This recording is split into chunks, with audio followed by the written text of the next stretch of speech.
Good evening, everyone, and welcome to the program Spot On. On Spot On today, we'll be looking at religion and the ballot box. Can Nigerian democracy survive 2027? Of course, it is no longer a secret what happened about 2 days ago in Kano, where we had a well respected uh, Islamic cleric come out with some inflammatory rhetoric. And since then, the utterances of Sheikh Sani Yahya Jingir have not only gone viral, they have caused rifts in an already delicate national fabric. Nigeria's democracy is not only one that many people think needs help, but it is also a democracy that ultimately should be should have medical attention, if you would allow me. Now, this evening, we were to have with us two notable clerics in not just Kaduna, but nationally and internationally. However, one of them has unfortunately begged off because of some other matters. But with us via phone this evening is Reverend John Joseph HAYAB, who is the chairman, Northern Christian Association of the 19 Northern States and the FCT. He is also the country director for Global Peace Foundation Nigeria, which promotes interfaith reconciliation, alternative dispute resolution, with its core vision of the one family under God across the country. Our other guest, in the person of Sheikh Haliru Abdullahi Maraya, a Nigerian Islamic cleric, teacher, and peace advocate. I beg your pardon.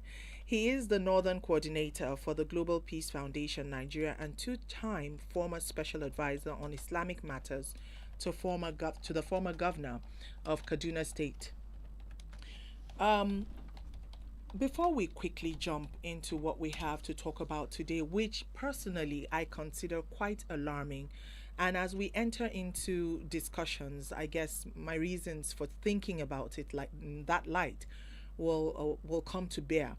But you know how we do it on Spot On. We usually first just run through some, you Hello? know, some highlights. Good evening, Reverend. We will come to you shortly, but we usually take political snippets just to educate ourselves Okay. about the most So this recent. number you're calling, okay, I'll wait for you. All right, I thank can you. give you how many minutes? 10 minutes? Just hold on. Just hold on. Just hold on. If you could just mute yourself, just hold on. All right, so Amasani, you're welcome. It's great to have you with me today again this Thursday. Please just run through quickly what's going on in the political sphere. Yes, good evening, listener. Welcome to Spot On. It's another Thursday, and of course, we're here to put you on the spot of what is going on in the country. Of course, starting with the update.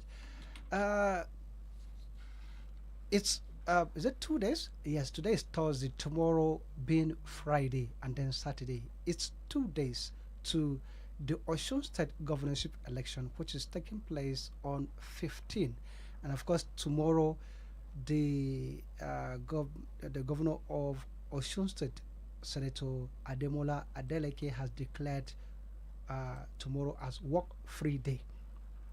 Then, of course, um, the political parties, talking about coalition of political parties, they are warming up to their. Some would say, is it a convention? No. A summit? Yes. Coalition political summit that will take place. That's a follow up to the Ibadan declaration. So, whether the political parties will see the need to put themselves together in one basket. Of course, there have been serious concern, and you have this G100 that came up, G100 that came up, which comprised of intellectuals, business people, and of course the politician, to ensure that one candidate is supported to be a standard bearer, in form of a coalition to contest the presidential election with President Bola Tinubu. Of course, the reason is that if they still go the same way like it was in 2023, then they will still divide themselves. Basically, this is the update, but of course, the Osun election is the main issue on the front burner. 40 people, at least, not fewer than 40 people have been killed, preparatory to the election. The election, has more like keenly, it shows a sign of keenly contested election. So, and it was accompanied with some sort of violence, and not fewer than 40 people had, been declared killed. And of course, Senator, one of the senators who make an inflammatory statement, yesterday was invited by the police to give some statement. So basically, this is the update. All right. I see that Reverend Hayab has logged off again. We might need to get him back quickly.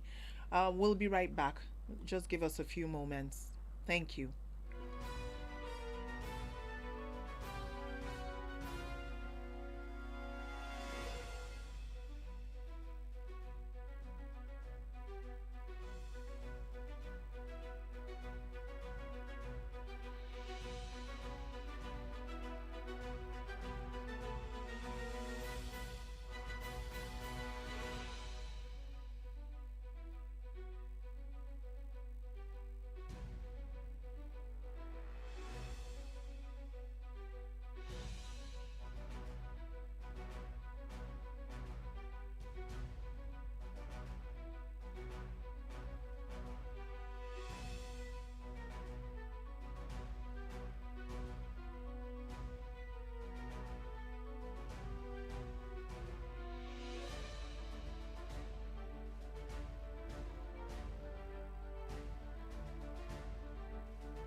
Just continue. All right. We've come back. We've come back. It's kind of a hurried situation here, but we're good to go.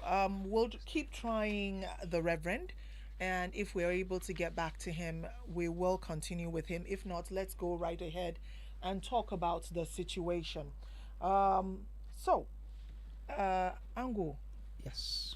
religion has always held a very important place in Nigeria, right? It's always been like that. Well, at least as long as I know, it has always been that way. And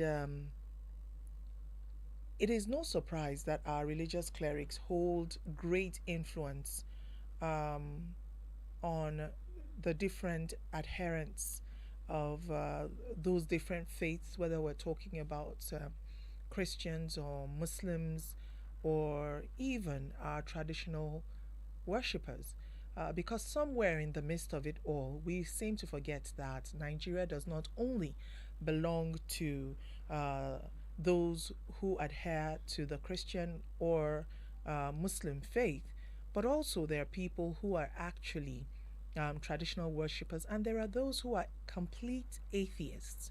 But somehow, in our national conversation as regards religion, we have forgotten the other two. But they are not the focus of today's discussion. Of course, they are a part of it, because what Sheikh Sani Jingir talked about in Kano for me was quite alarming. And I say quite alarming because of the caliber of dignitaries, Muslim dignitaries that should have known better, who were seated in that stadium or wherever it was when this man made that statement. And not just that, the fact that the camera in that moment panned to them on the days where they were sitting. It panned to them and they were laughing and hailing him on. I mean, if in that moment the camera had panned and we had seen a look of shock or even displeasure, or even one of the governors, I believe the governor of Kano State, Gida was there. Gida. Yes, he was, of course, present because it was on the occasion of a mass marriage. Mass wedding of Yes. 1,500 Right. couples. Right. And we had him and also the governor of Jigawa. Yes. And I'm not sure if we had the governor of Zamfara. No, no Or Zamfara. Katsina. Right. So these men were seated together. I know for a fact, because I've lived in Kano, I know that we have other faiths. When I say other faiths, I mean there are Christians who are indigenous to Kano. They might not be as much, but there are Christians there. And there are those they call the Maguzawas, who are traditional worshippers, I guess, who still follow the old ways, who are also bona fide citizens of this great country. So, for me, like I said, it was alarming to see that those who lead these states, who should know better. I mean, and when I'm talking about other people, other adherents of other faiths, you will also find them in Katsina, you will find them in Jigawa. They might be a minority, but does it make them any less citizens or, sons and daughters of that state? So I think for me, the most alarming thing in that video was seeing governors seated and actually hailing the sheikh. And I think it's instructive that even as we speak, Sheikh Sani Jingir has refused to withdraw that statement or even apologize for it. He has doubled down on his statement. And there are people who are saying that why is there an uproar about what Sheikh Sani Jingir has said? Because it is something that has been said over and over and over again, and it is clear that there is an agenda, which is a very, very dangerous narrative, I think, for a country like Nigeria. Ango, your thoughts? Right. If you said he has not apologized, of course, you said he has doubled down, but of course, he didn't complete the sentence, the statement. Double down in the sense that BBC picked interest on this development. So I think the following day or thereabout, he was interviewed by BBC, and he said he stand by his statement, by his utterances, and in fact he went ahead to say there are a lot of Muslims that call him and they hail him, they concur and they adapted his position. Yes.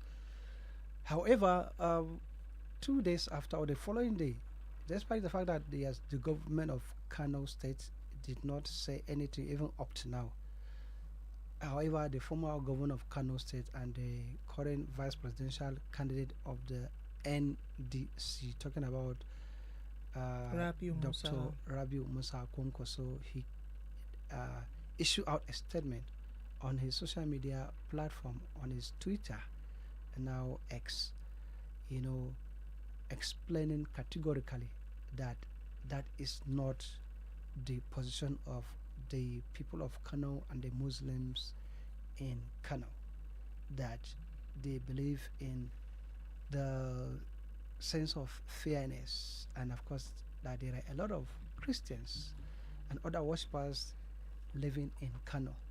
And this statement brought in by Sheikh Jingir is not in tandem with the people of Kano State. Now, let's look at it further, Jackie. Some are of the view, and in that interview with BBC, Sheikh Jingri said it isn't that his statement that he made isn't an outright adoption of more in support of the Tinubu re-election, but stating his position as a Muslim person, and of course he said that's his own opinion. Some there have been different interpretation. Some are of the school of thought that having the Muslim ticket, the intention in which it was brought, having it failed to work, it was more like an agenda. Having the agenda failed to work. So some who are not in support of the Muslim ticket as it is now that the agenda, the essence in which it was brought didn't work, so they want to see that the Muslim ticket fell, and for them to do that, so let this theory come up like this, so that the Christian will feel slighted. When the Christians feel slighted, then there was the fear in 2023 that the Muslim ticket was up for an agenda. So, and of course, most of the Christians, some of the Christians, like in the Middle Belt, their votes went to Peter Obi. So now that Bola Tinubu didn't show any sign to give credence that there was an agenda to be implemented on ground with the Muslim ticket. So, and of course, most of the core northerners who are not happy with Bola Tinubu. So let's go it this way, to incite the Christians about the Muslims. Since they are no more complaining about it, they seem to be okay with it. Some seem to be okay with it. Some will say because President Bola Tinubu has brought in more like inclusive agenda. He's carrying the Middle Belt along. If you look at some of our appointments, key people have been appointed in the north, like the Secretary to Federal Government from Benue State, the National Chairman of the party from Plateau State. If you look at the pattern in which some governors from mostly the Middle Belt, they move from either the PDP or other parties to the APC. For example, like the governor of Taraba State, the governor of Plateau State, and others whom you never thought would think of going to the APC. Talk about Taraba, General Tiwa Danjuma retired. He's the kingmaker there. So if the governor of Taraba State moved to the APC, you should know that it has the endorsement of Tiwa Danjuma. The governor of Plateau State moved to the APC. You should know. And let me tell you something. Within the 2023 election, the General Tiwa Danjuma, as a godfather within the Middle Belt, was said he had influence in the number of votes that the Labour Party got through Peter Obi. So it's more like Asiwaju and all his political strategizing reached across to Tiwa Danjuma. And Tiwa Danjuma equally gave his nod to the key Middle Belt stakeholders to join the APC. Hence, you saw Taraba, Plateau, and others move to the APC. So now that some of the people that they didn't expect will move to the APC, move there and giving more ground to the APC swell up. So how it's more like the Bola Tinubu stand to get the support, more like 2023. So to be able to do away with that, so let's incite the Christians so that they'll start distancing themselves from the APC. So it was more like some people see it as playing a script, not really support the Sheikh supporting Tinubu, but to see how he can incite the Christians to move away from supporting Bola Tinubu. That's how some Well, people see it. that might be a strategy. Yes. But it is a strategy that is so dangerous, seeing as how Nigeria, unfortunately, finds itself in a place where um, religion has become a tool or one of the weapons that the political elites use. Yeah. Because sincerely, I Religion don't playing into the identity politics. exactly. Yes. And the truth is, and for me, my truth is that any society that has any leanings towards progress or is in progress already has no business with religion mixing with politics. Religion has always been a very personal thing, and it is only you as an individual who knows whether or not you serve your God in the way that you should. Now, in South Africa, in a country like South Africa, you do not hear people talking about religion when they're talking about those who will lead them. You go to a place like Ghana, even in Togo, Benin Republic, and by the way, you should see what Benin looks like right now. If you haven't been to Benin since maybe 2020, I was in if Benin you in 2014. if you go there now, Ango, from the Seme border right up to Hilakonji, you will be shocked that you're looking at that tiny sliver of country that is between Nigeria, Togo, and then, Ghana. Yeah. They have progressed. If you take a look at a place like Burkina Faso, the man Traore is a Muslim. But I'm sure you are aware that just a few weeks ago, he said all the Burkinabes who went to the Sudan and other places to go and study Wahhabism and some form of radical Islam are no longer welcome in Burkina Faso. He's not about religion. He wants to develop his country. And I know that you know, Ango, that quite a number of developmental steps have been taken in Burkina Faso. So, frankly, this discussion around religion has never helped and it will never help. Unfortunately, every time, and I think this even goes way back as when was the Civil War now? 1967 to 60 1970. Okay. So it goes far back as then, which is really sad because when you think about it in those terms, you wonder if Nigeria will actually survive. I mean, it's time that we start to tell ourselves the truth because where we are today, I think we're in a messier state than we were even under military dictatorship. And this is not saying, military rule is better, but the military was the military. There was nothing about religion. You would find milads talking about military administrators of northern extraction leading eastern states, and they did great. A lot of the bridges and some powerful infrastructure that we have in Nigeria today happened under those people because the military then, because I also know, they're a part of us.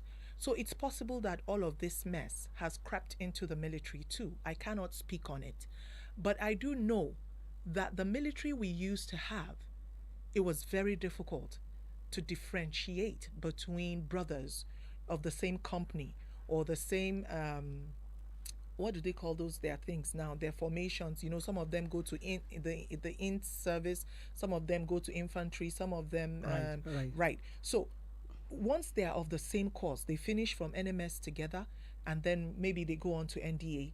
It's very difficult to differentiate between a Christian and a Muslim. And Jackie, that's why let me chip ranks in there. And that's why during the administration of then General Muhammadu Buhari as military head of state, that's 1983 ending to 1985. He was, he of course, a northerner, a Muslim from Katsina, and then Brigadier General Tunde Idiabo, or Idiabo. Brigadier Tunde Idiabo, a northerner, a Muslim from Kwara. Right. But because it's about the military, who don't look at religion or whatever. There was no mention of it. No then. any mention of it, and Right. no anybody shown any concern. They all came with the war against indiscipline, and up to now, you still remember them about the war against indiscipline. Up to now, people are still missing Tunde Idiabo. Oh yes. Up to now, people are still missing Tunde Idiabo, and at the time they wanted him to come in under civilian gap. Of course, he died. You know, that tells you that the normal in the military, that religious card is not there, and they are all about service, all about what they are bringing to the table, all about what they can do. Now let's get to the civilian regime. Now, MKO Abiola, late MKO Abiola, won the 1993 June 1993 election, presidential election. You know, with a far distant gap to Bashir Tofa from Kano. All of them, they are Muslim. Now, MKO had Babagana Kingibe as a Muslim from Borno State, but they won the election. People at that time didn't see any issue of difference in terms of religion. It was about MKO, who had good agenda on the ground, good policies on ground, good programs on ground, and people are looking forward to that. Him implementing those programs to make Nigeria better. They knew him as somebody who lamented against or about the IMF policies, the World Bank policies, and all that. I can still remember the MKO pig milk, or was this pig milk or anything? Was something like rice or stuff like that? You know, at affordable prices they were expected when MKO became president, that everything will be better. You know what I'm saying? So people didn't see any religious card, and that's why he won that election. Well, now moving on to 2023 election, why were the people so disturbed?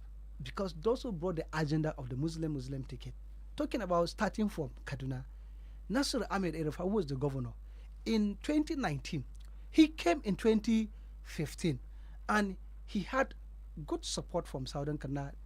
For those who don't know, the Southern Kanna being predominantly PDP from 1999 to 2014. In 2015, more like from that time, the main opposition party, who was APP, AMPP, and later CPC, then the CPC, they got either 10% or less than votes in the election. But in 2015, because of what Erfai came from and FCT, how he had performed and everything, you know, and people had grievances with the PDP because Ramadan was alleged to have abandoned the Yakwa project. So they moved and they gave the APC 40% vote. Check. People should cross-check, fact-check and see. Please, 40% votes. Let's hang on. We need to go on a commercial break. Don't forget what you were talking Right. about. You said how many 40%, 40%. 40% Yes. came from southern Kaduna. To Nasir Ahmed Erifai. Right. Unfortunately, the Reverend HAYAB and Sheikh Mariah will not be able to join us this evening. The hope is we'll be able to get them come next Thursday, because it is an ongoing conversation, and maybe other facets would have happened to the conversation by then. Tonight, we're just talking with you, and we'll be right back. You're listening to Invicta 98.9 FM. We'll be right back. Stay with us.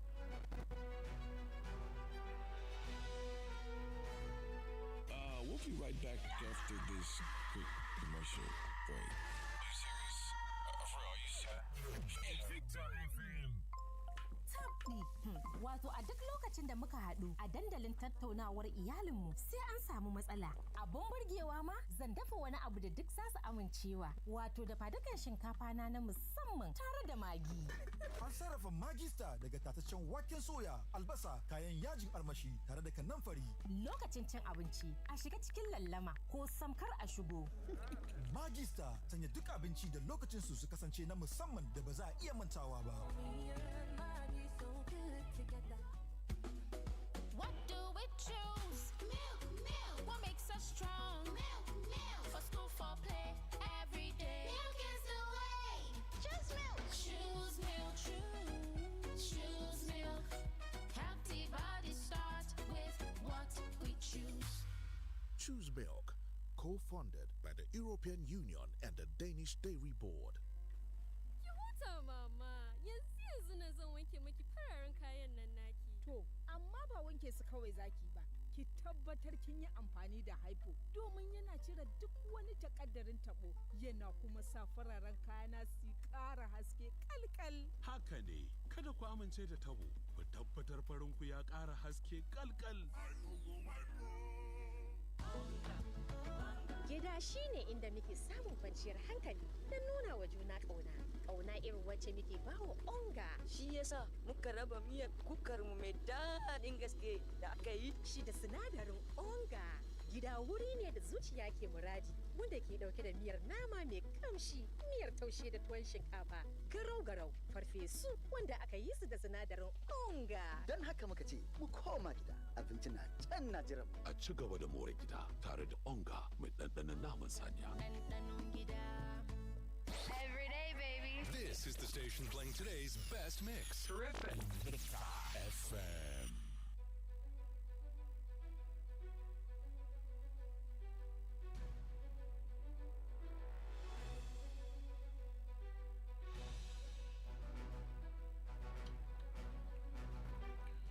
Welcome back from that commercial time break.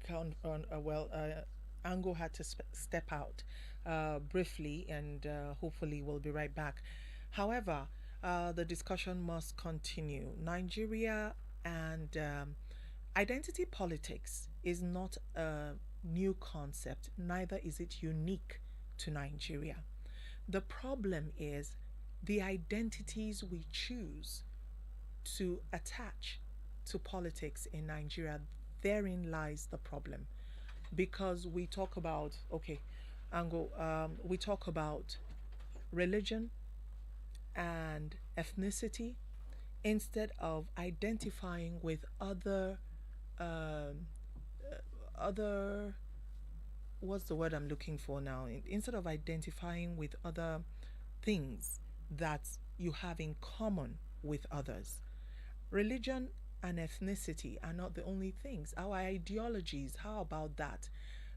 Are you a person who thinks that infrastructure will develop the country more than should be prioritized? Let me put it that way, that the development of infrastructure in Nigeria should be prioritized over, for instance, agricultural revolution, or you think Nigeria should start to look to expanding into space, the space race.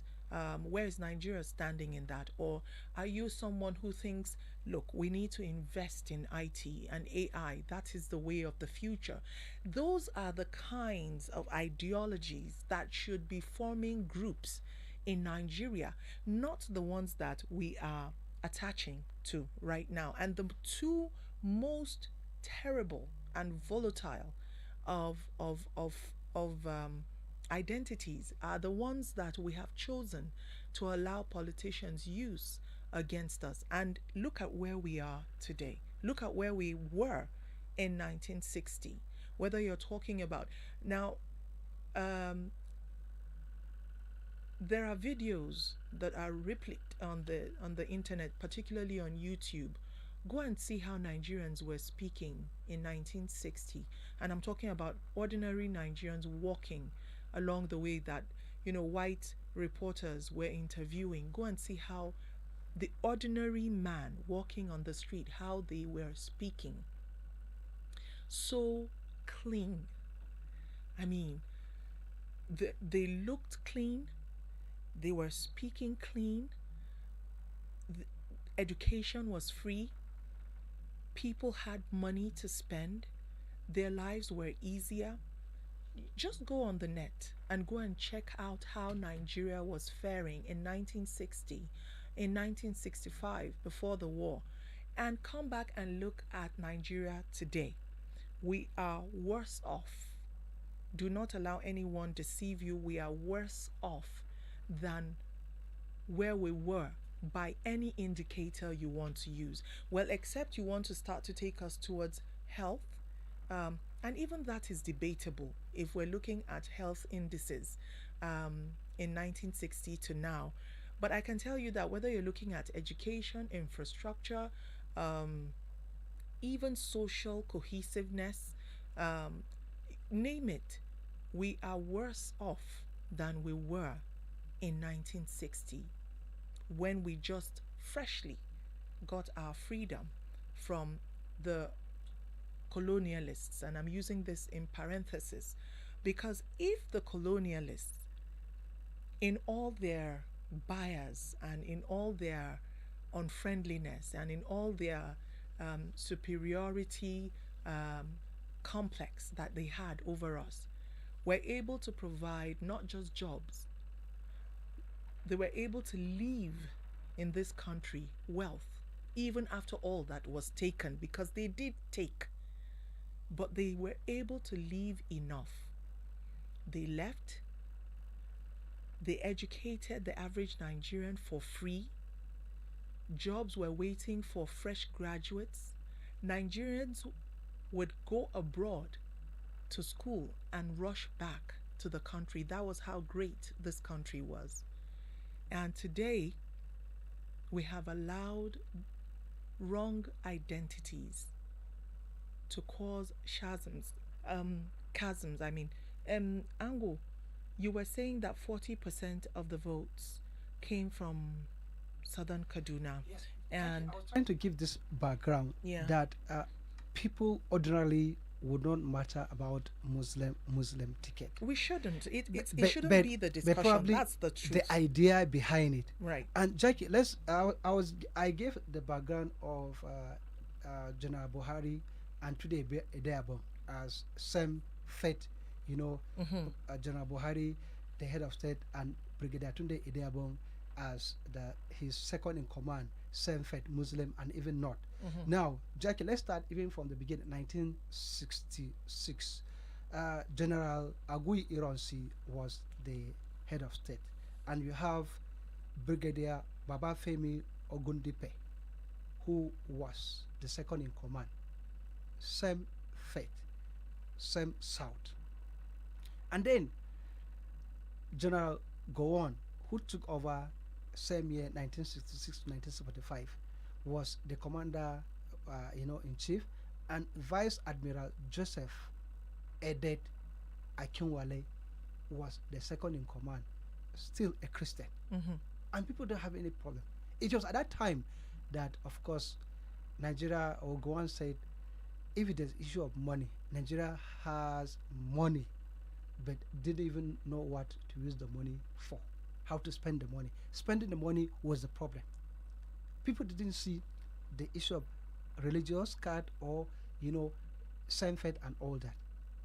So, coming to 1993, when Enke Abiola and Babagana Kingibe, same faith, and people, they were voted in mass without people looking back at religion.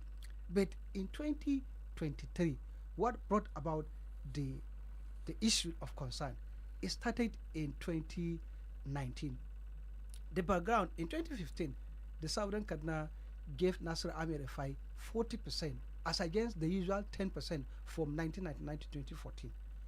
Now, instead of him to consolidate and get more support from the Southern Kaduna base, the Southern Kaduna saw him playing vindictive politics. In the first year, 2016, he declared curfew, 6-month curfew in Kafanchan being the commercial nerve center of southern Kaduna.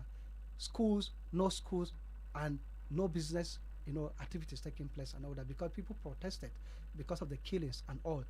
And that wasn't even the first time when people were protesting. Even when Yakwa was governor, I remember in Zonghua, there was some attack that took place in Zonghua. In fact, the people there protested and told him their mind, they were not happy and all that. So it wasn't the first thing and first time. Even when Ramalan was governor, this kind of protest took place. So it wasn't different to say, why are they doing like this to Erufai? But of course, he's somebody who didn't stomach it. And he even said that all women should be arrested and all that. So because of that protest, he declared 6-month curfew in southern Kaduna, Kafanchan, the commercial nerve center. So it now caused resentment between the people of southern Kaduna and Nasir Ahmed Erufai government. In fact, at the time, he even declared that southern Kaduna people were 23%. How did he get that statistics? He could not defend it. So just because, reduce them to rebels, and he was planning something.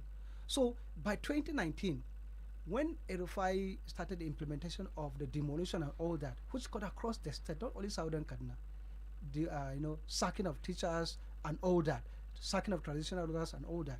So the whole state felt the impact, the negative impact. So they were warming up to deny Erufai return ticket in 2019. So how is he going to do that? To get a return ticket, he decided to resort to the religious card. Like Karl Marx said, religion is the opium of the masses. Just bring in religion, you see how people will change. So even the northern part, who are not happy with Nasir Ahmed Erufai, because the urban renewal and all that, their businesses, all they were thrown off, off balance. So now how will he get the attention, the sympathy of the northern people? So he resorted to the Muslim ticket. Stop Bantex from going for a second term. And he said Bantex should go and contest for Senate. According to him, Bantex didn't have good health condition. And you wonder that the job of the deputy governor, who is the spare tire, which has less work, than for him to continue, you now say he should go and contest for Senate, where you'll be a lawmaker going up and down and all that. Which one is more better in taking care of somebody's health? But because he was planning for that religious card to get the attention of the northern people who are more Muslim. So, and it worked. So, raising the Muslim ticket or card, the northern people who are mostly Muslim decided to forego all their negative negative impacts Erufai government had on them. So they decided to go for that Muslim ticket. Even at that, of course, later on, people, as a result, showed that he didn't even win that election. But at the end, he was declared winner, whatever happened. In 2019, in 2022, in 2023 again, you will see that even the PDP from 1999 to 2019, they never, in the state, they had never won 3 senators at the same time. It's either 2 senators for the PDP, 1 for the opposition party, or 2 senators for the opposition and 1 for the PDP. But that was the time they won 3 senators, the whole state, and 10 House of Reps. Then the Labour Party got 2 House of Reps. The APC only got 4 out of 16 House of Reps. That tells you that things didn't go the way of APC. But however, it was at some time it was shown that jubilation were already on ground that the opposition PDP won the election. Later on, we had APC was declared winner, meaning that even the Muslim ticket, it didn't work. Even some of the people within the APC, they said they had a hectic time working to be able to even had that result declared for APC as winner. So even they themselves, they knew that the APC, the Muslim ticket didn't work. But what brought about that? The foundation in 2019, Erufai saw that he would not get a return ticket because he had negative report from the whole state. Then he resorted to the Muslim ticket to be able to have sympathy from the northern Muslim. Now, in 2023, he said after the election, he said the essence was to ensure that lay a foundation and the southern Kaduna people will not smell power in the next 20 years. So he said it has been done in the state, tested in the state. Now it should be taken to the, it has been taken to the national level. So to go and implement as an agenda. So ordinarily people didn't have any issue with Bola Tinubu, because those who know Tinubu, they said he's somebody who has a good heart. Tinubu would invest in you without thinking of any return, you know, and all that. I watched Babachir Lawal, who even turned against the Muslim ticket from the APC and moved to Labour Party, you know, in 2023. But he was the one about a month ago who had an interview and was giving this testimony about Tinubu, that he's somebody who has good heart. He will see you and invest in you. And all I that. think at that point you and I go separate Yeah, but ways. I'll come to that. Okay. So now the essence why the people repel against the Muslim ticket, it was about Bola Tinubu and Kashim Shettima, but the agenda, the reason behind who brought it, Nasir Ahmed Rufai, and promoted it, it was to slight the Christians. So that was the reason. But now that Tinubu came, and the fear of an agenda for you know, Muslim dominance is not there. He's implementing his own programs, and people are seeing it to be okay. Probably the core northern Muslims who felt that that agenda is not being implemented, they are the one, according to some school of thought, who turn using the jingle as testing ground to put it this way so that the northern Christians will feel slighted, and then they now go against the Tinubu ticket. So at the end, yes, but so it's a strategy. Help me understand this. Help me understand, because the APC wants to win the elections, right? Yes. So, and he was speaking in an APC state. Yes. Am I wrong? No, you are right. Right. An APC state. An APC state. Yes. So if the strategy is to get people to move to the coalition so that, you know, the APC can lose, am I right? Am I following your according to the according theory. to the theory? Yes. Right. So if that is it, why was Abba Gida Gida finding the whole thing hilarious? Because it's his party that will lose if this succeeds in, you know, inciting a certain group of Nigerians to move away from your party. So why were you finding it hilarious?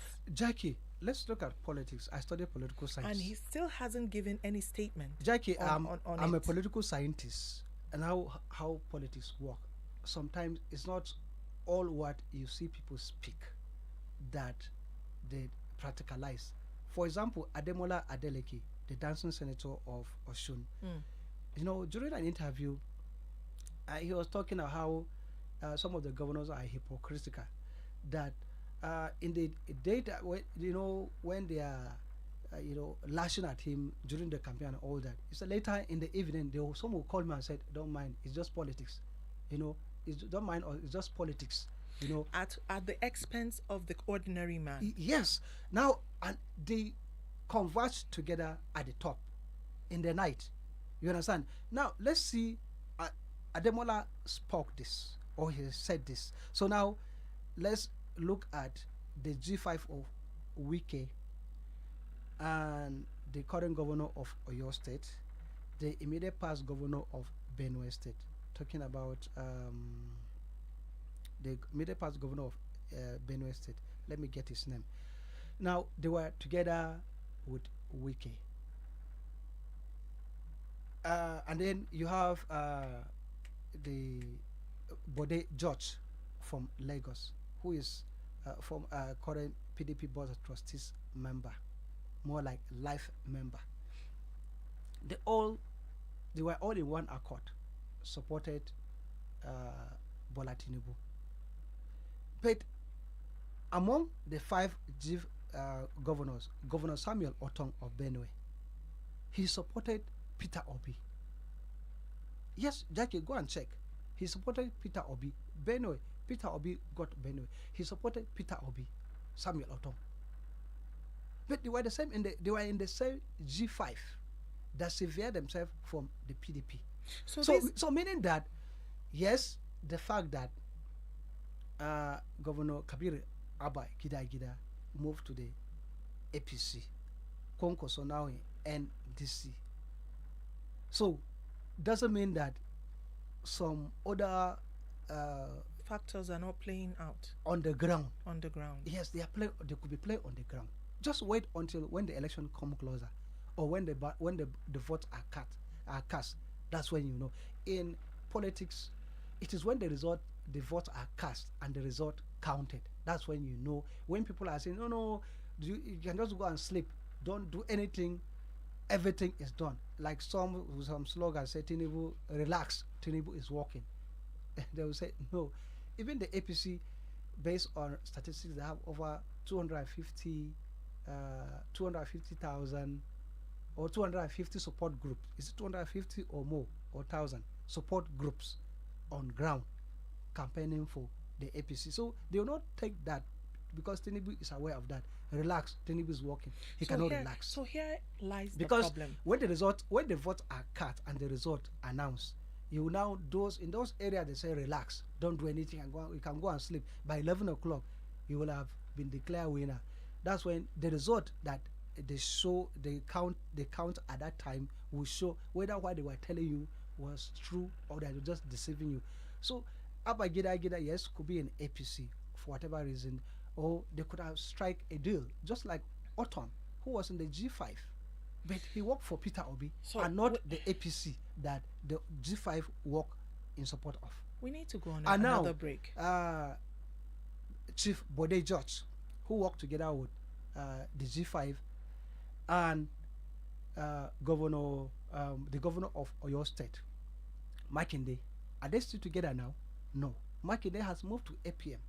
Bode George remain in the PDP and now in the other faction of the PDP. Well, Wike is still supporting President Bola Tinubu. So sometimes when politicians meet and they talk, it's not what you see at the ferry. Look, I know that will come to play. We need to go on another break, but let me just quickly say that the more you are speaking and showing me all these dynamics, the more frightened I become, and I stand in awe of the kind of politics that we play in Nigeria. Maybe let me cap it up, Jackie. No. In politics, they say it's either somebody is using you or you are using somebody to achieve a reason. So Sheikh could be used by somebody. In a country where we have over 60% of our population, which is very young, by the way, illiterate, to use such things as tools just goes to show you how much our elite have come to not care about the ordinary Nigerian, whether you're a Christian, whether you're a Muslim, an animist, or even an atheist. They really don't care, because the people who were present at that mass wedding have carried this message now in their hearts. Yes. There's no one to tell them, oh, Sheikh is just carrying out an agenda. And Jackie, look at that. Look at the population in that gathering. Let's go. 1,500, and that population is a vulnerable population. Exactly. Not the educated one. Exactly. Yes, it's a vulnerable population. You're listening to Spot On only on Invicta 98.9 FM. We'll be right back after this time out. Stay with us.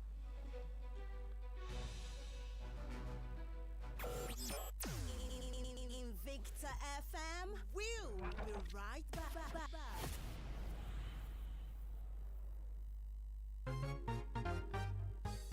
As man pass man, na so some occasion dey for man life wey no get mate. For this kind time, na Eagle Original Aromatic Schnapps dey stand gidigba. Imagine when dem born new pikin, or marry new wife, or build new house, even when man hammer for any better hustle. Plus say when we dey celebrate different festival, na this kind period dem Eagle Original Aromatic Schnapps dey stamp im authority as original traditional prayer drink. Because our culture and tradition na our correct tori, that's why Eagle Aromatic Schnapps sef na correct traditional prayer drink. To match the celebration, no wonder the Oyoyo pack carry for im body now the things wey dem take sabi our culture.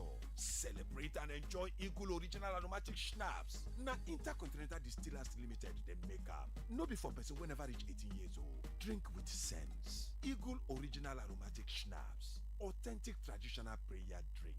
Mai fa. Yawwa, dan ba ni rabin kwalba a nan. Yar uwa, har yanzu kina siyan wannan man dura? Abinda baki san me ke cikin sa ba? Ko kin san inda aka hada shi ne?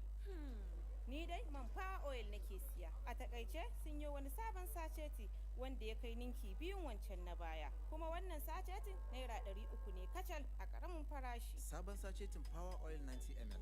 Mai ne mai inganci da zaka iya siyan shi a naira 300 kacal.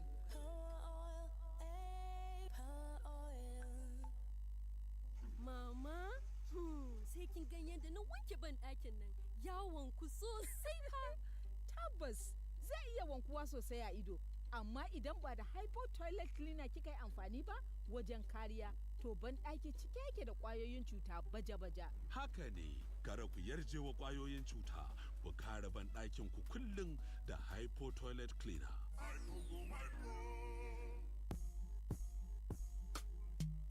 When you dey look for comfort and a place to relax, turn to Extreme Hotel and Suites. Our settings stand different. Check out our clean rooms with enough workspace for every taste and budget. Cool off for our clean swimming pool and chill for our elegant lounge and bar. Pamper yourself with our delicious local and continental food. Experience the unique service of our friendly and experienced staff.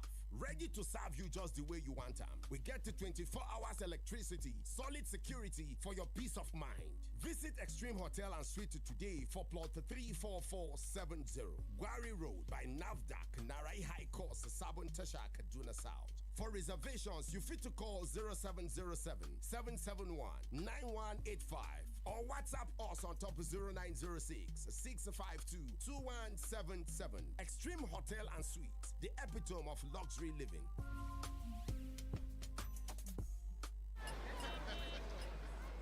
Lallai antina, kina jin daɗin ki fa? Ke kadai ga dafa dukan shinkafa, tuwo, rangadadden kafar saniya, masa, cake, har kin kara da ice cream? Tabdi.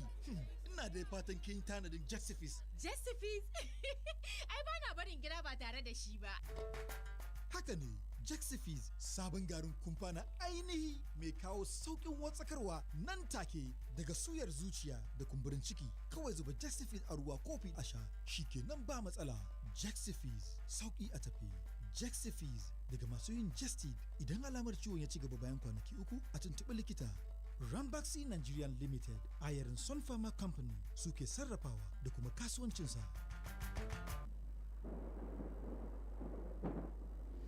When the rain falls hard, anywhere can flood, but you can stay safe if you're prepared. Check the skies, hear the news. Flood alerts are there for you. Don't ignore the signs you see. Plan ahead for your family. Stay out of flood waters. You never know what's beneath. Don't wait. Don't guess. Only the living can enjoy tomorrow. In the event of a flood, evacuate immediately. Follow instructions from the relevant government agencies. Have a flood plan in place. Be ready. Be safe. Your safety comes first. Stay protected. Be safe. Be ready. Have a flood plan. This message is brought to you by Christian Aid Nigeria, Legal Awareness for Nigerian Women, UNICEF, and the European Commission Civil Protection and Humanitarian Aid Operation, ECHO.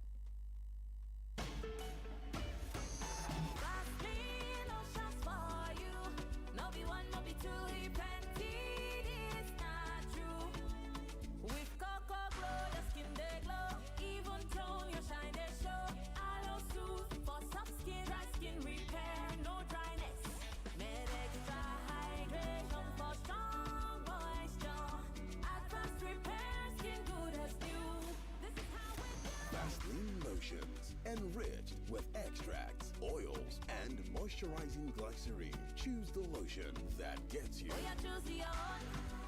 Make your skin in the show. Vaseline.